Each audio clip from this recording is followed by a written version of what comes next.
Какво ви носи земния живот? Имате ли щастлив брак? Нали вчера се върна? Къде отиваш сега? В Каспичан. Имате ли работа, в която да бъдете сигурен и доволен от себе си? Ти не се вписваш в новия формат на вестника, затова те повика. Прочетох обявата ви. Да, господине. Там пише отсичане на глави. Да. Имате ли деца, които да са ви признателни? Вярвате ли на хората?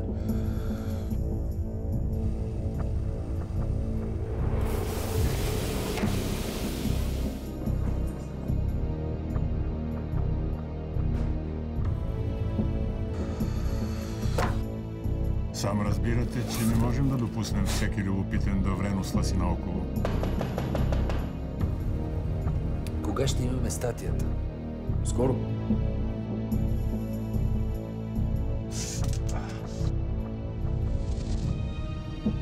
Точно така.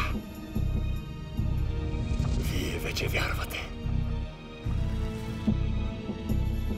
Вече сте част от чистата свобода.